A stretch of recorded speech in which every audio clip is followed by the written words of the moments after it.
set a timer for 30 minutes. As with everything that I teach when it comes to biblical principles, I obviously have a scripture to back up my points and my reasons for what I'm teaching you. So if I'm going to teach you how to build a business that allows you to work only 20 hours a week, then I'm going to share some scripture with you to help you get there. Now, the biggest scripture as far as buying back your time comes from Ephesians 5:15 and 16, and it says, "See ye then that ye walk circumspectly, not as fools, but as wise, redeeming the time, because the days are evil." So what does that tell you? Well, the scripture here, when you look at the text in the Greek, it says, "See then that ye walk circumspectly, not as fools, but as wise." It's telling us to walk skillfully and wisely. Like, you have a skill, so use it. Walk wisely, walk skillfully in the thing that God has given you. And I believe that when you apply that, you are able to buy back your time. It says, redeeming the time because the days are evil. Redeeming means to buy back, to rescue from loss. So let me just paint the picture for you. If you're working 40, 50, 60 hours a week, you're not able to buy back your time. There is no way to buy back your time because your time is consumed by work. And I don't think God set it up that way for us to work every single day for, so many hours. Now, I will say this. I believe that there's time and seasons where you may work more than 20 hours a week, which is what I'm teaching you how to do. Build a business working 20 hours a week. Yes, there are seasons where you may have projects and things that come up where you're working maybe a little bit more, but that's okay. But slaving to this 9 to 5 or this business you're building does not, that's not what it's all about. Working and slaving away, like entrepreneurs talk about these days, hustle culture and working 16 to 20 hours a day, like that is ridiculous. I absolutely hate that because that's not the way God set it up. God is the God of multiplication. And when you multiply the seed that he gave you, you don't have to work so many hours in the day just to multiply that seed.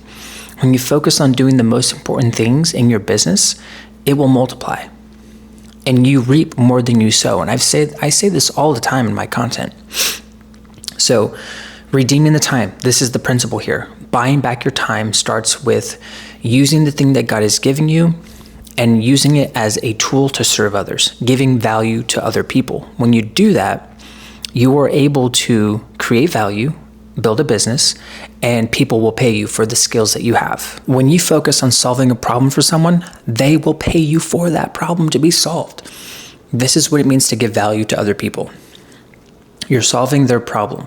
That means that they have some pain point in some area of their life and they need a solution, and they will pay you for that solution. This is what it means when they say you are paid in proportion to the problems you solve. So if you're working a 9 to 5 and you're not making enough money that meets your needs and your desires, it's because you're not providing enough value. The higher up the ladder you go, the more you make. But let's talk about business. The bigger the problems that you solve, the more you get paid. Let me give you a couple of scenarios. If you're helping someone lose 50 pounds, that is a big problem. Why? They're going to the doctors. They have medication. They lose breath just walking up the stairs. They can't play with their kids if they have a family. They can't play with their grandkids if they have grandkids. Do you see how those problems affect their life, relationships, and overall health? I would pay someone $5,000 to help me lose 50 pounds if I was really overweight, because the payoff is always greater than the price that you pay. If I paid someone $5,000 to help me lose 50 pounds, that means I would get my life back. I would get off the medication. I would be able to go up a flight of stairs without losing my breath. I would be able to chase my kids or grandkids. Obviously, this is an example. You get the idea, right? If you taught someone how to build a business and that business generated, 10, 20, 30 plus $1,000 a month, what does that do?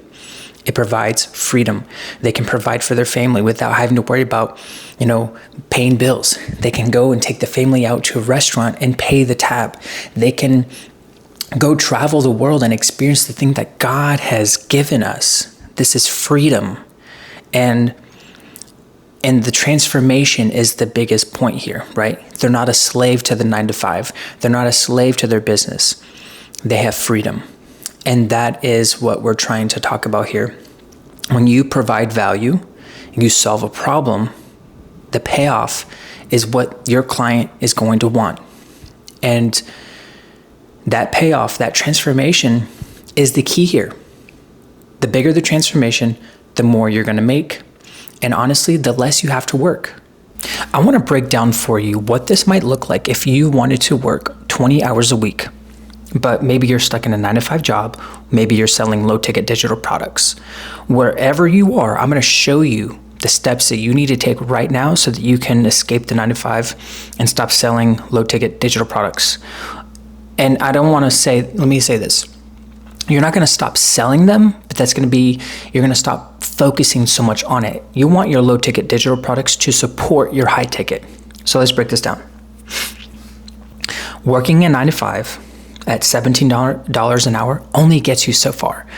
You're obviously nowhere near the 20-hour work week, but in order to get there, you're going to want to start selling a high ticket product or service. And we'll talk about that in a second. Now, let's say you're selling a low ticket digital product. This is for those who are already selling products online through social media. And your product is $37. You need to sell 540 digital products just to make $20,000 a month. That is a lot of volume. That is so much volume. And that is insane to think about, right? So 540 people, but guess what? Not everybody's happy with what they purchase. So then you have refunds to factor in. So obviously you're not going to hit that 540 sales because you're going to have refunds. People are going to say they're unhappy, and most people do not implement what you teach them. So you have to factor that in. But on the other side, let's say you're selling a high ticket offer, $2,500. Let's just say that's the starting point. All you need is 8 people to hit $20,000 a month. And remember, we talked about it. When you solve a problem that someone really wants to solve and you help them get the transformation, they will be very happy and they will be more than willing to pay that money. Remember the example I gave you. Let's say you are helping someone lose 50 pounds. I would be more than willing to pay someone $2,500 for a 3-month coaching program to lose 50 pounds. So, which would you prefer? Making $17 an hour, selling a low ticket digital product at $37 and needing 540 people a month minimum, probably more than that because refunds, just to hit 20K? Or would you rather sell a high ticket coaching program at $2,500 where you need only 8 people? Get this. It takes the same amount of effort and the same amount of energy to sell a $37 product and a $2,500 product. Different clients, different people, and people who buy a $37 product are going to be in a different mindset, emotionally, mentally, spiritually, and they're going to be the ones who are unhappy because they're going to be the ones who are constantly nagging at you and saying, can you help me do this? Can you help me do that? Why am I not doing this? Why am I not seeing results? But the person who buys the $2,500 product is going to be the one to implement the one thing that they need to do in order to see results, and they're going to actually do it. They're the action takers. So obviously, we want to sell a high ticket product, a high ticket coaching program, whether it's a course or a one-on-one or group coaching. So let me break this down for you so that you can create your high ticket coaching program. It consists of 5 parts. This is the offer formula. This is one person, one problem, one promise, one path, and one price. That's it. Get very clear on the person you want to help. And what I love to tell my clients and what I say all the time is that you are a reflection of the person you want to help. Think about the problems and struggles you had 3 to 5 years ago, maybe 10 years ago. What problems were you having and what transformation did you desire? Maybe you've already overcame those problems and you now have something that you can work with. So think about that one person you want to help. What's the problem you have? What is the problem they have that you want to help them with? Are they trying to lose 50 pounds? Are they trying to build a 10K a month business? What is that problem that they're struggling with? Maybe they're living, paycheck to paycheck or a 9-to-5 job. They're 50 pounds overweight. What is the problem? Now think about the promise. What is the transformation? Obviously, they want to lose 50 pounds. They want to build a 10K a month business. It all feeds into the next. The person, the problem, the promise, it all feeds in, okay? The promise is very important here. I can't stress this enough. This is something I was working with with my client a couple weeks ago because she's struggling with this. She has no idea how to focus on the transformation.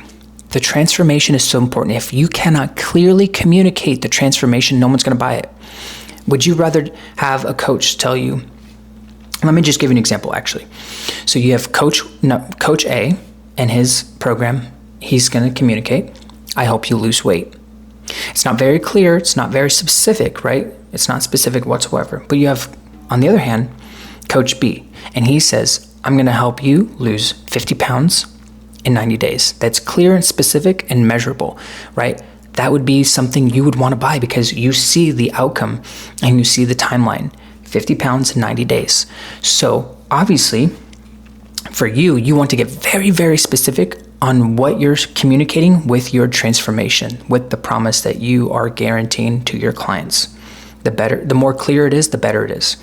Now, the path, one path. What is the one path you're taking them through? This is your 3 to 7 step process that you're going to walk your clients through so they can have their transformation. One price, I tell my clients, start at one price, $2,500. That's it. Don't go any lower. Don't undercharge. If you're just starting out, work for free. This is something that I've done. And I'm helping clients work through their program, building their program for free. Like, it's okay to do that. You want the experience. Working one-to-one with someone for free is the best way to get the experience and proof of concept. And then once you work with clients and you have done your one-to-one coaching, then you can scale to group coaching and transition. So that is how you'll buy back your time, working from one-to-one coaching. And these are paid clients, for example, and then you transition to group coaching.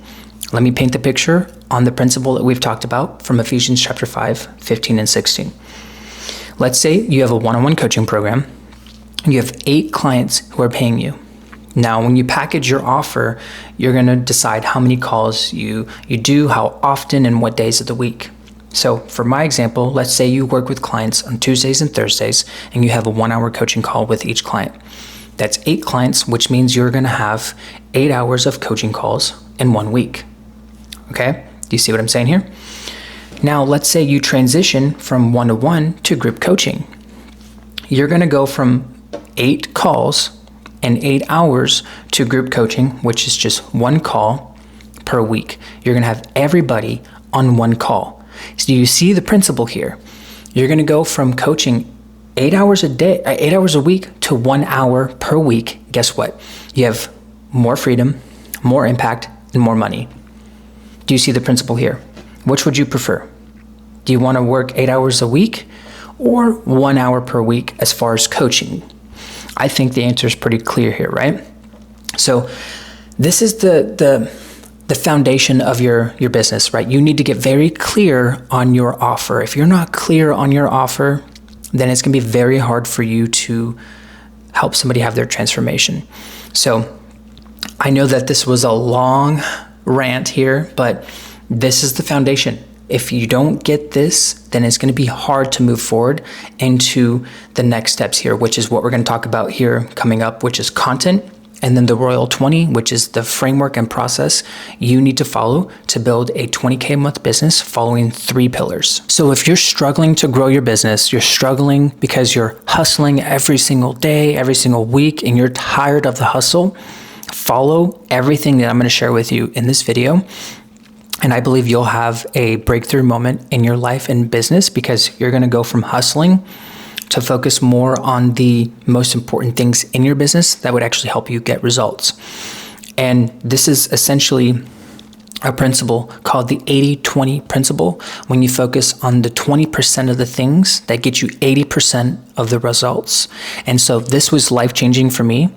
And this is what I focus on in my business so that I can focus on the most important things.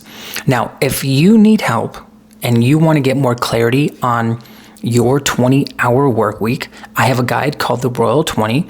This is so that you can build a 6-figure business working 20 hours a week. There are 14 questions, and then I break down the 3 pillars that you need to follow, which is what we're going to talk about in a couple days. And I break down everything in this guide so that you can follow this and get more clarity on your vision working 20 hours a week. So be sure to grab that down in the description, and it's totally free. This morning we had a really good Bible study that I want to share with you. It is from Isaiah chapter 36, and I have 2 verses that I want to share with you.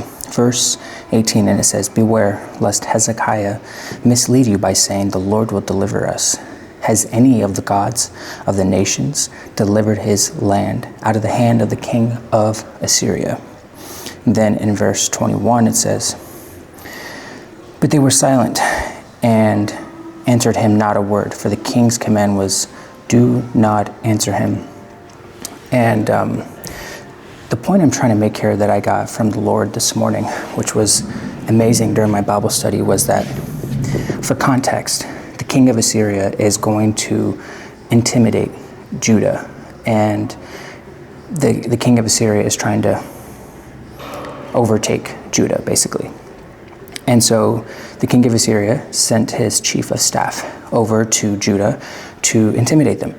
And it says here, "Has any of the gods of the nations delivered his land out of the hand of the king of Assyria?" He's basically saying here, have there been any other gods who have delivered their people? Obviously, we know that those are false gods, so of course they're not going to be delivered from a false god. But he's trying to inflict fear, and he's trying to destroy their trust in the Lord. Then in verse 21, he says, it says that Hezekiah told his people not to answer. Do not answer him. So what does that tell us?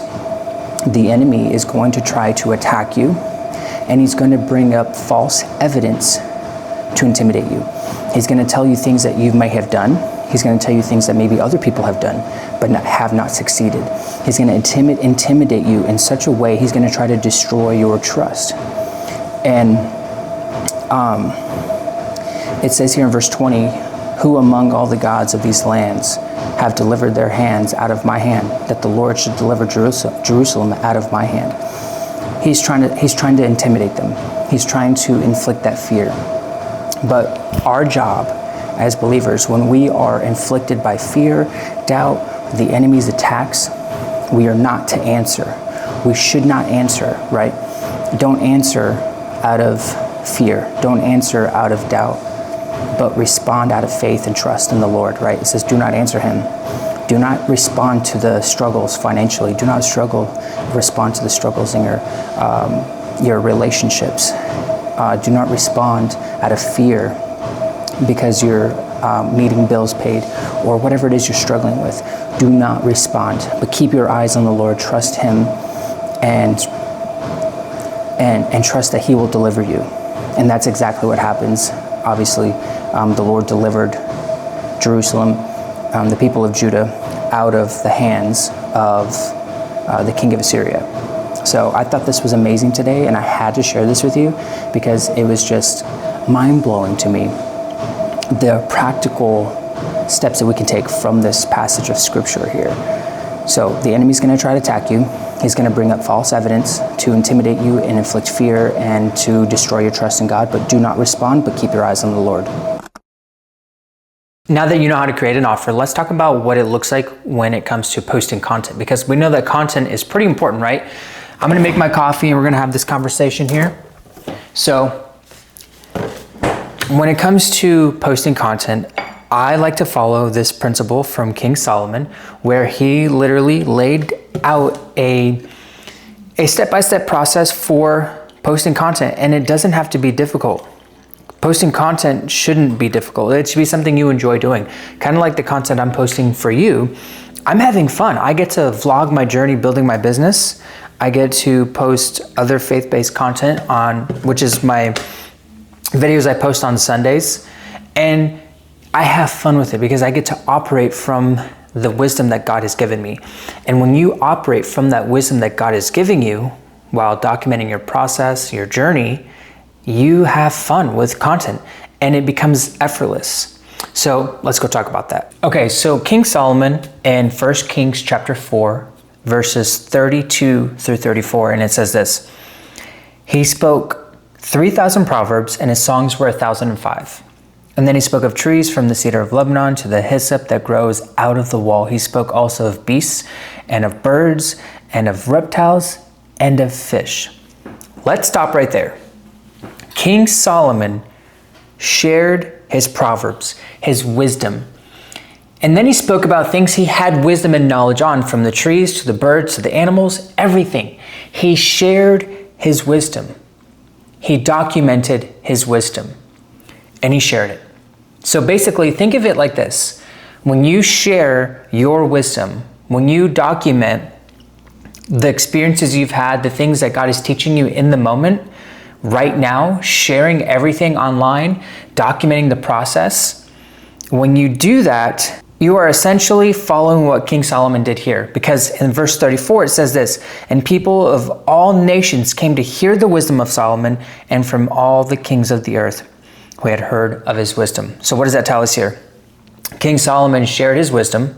He talked about things he had wisdom and knowledge on. And then from that, he attracted kings from other nations. Think about that for a minute. When you follow the same principle and the same concept that King Solomon laid out for us here, you can document your process, building your business, and sharing the lessons that you have experienced in life, sharing the scriptures that God is, speaking to you, just sharing anything and everything that you're going through, that you've dealt with, that you overcame. When you share those lessons, you are going to attract an audience just like King Solomon did here. But it gets better. In 1 Kings chapter 10, we see that the Queen of Sheba came to test Solomon with hard questions. And what I find really interesting about this is that we can take a lot from this. We see that King Solomon was attracting people from other nations, obviously, but he had excellence, and his excellence created demand, international demand, which is amazing when you think about that. But what I really want to talk about here is 1 Kings chapter 10, verse, it is 20, let's do 23 through 25.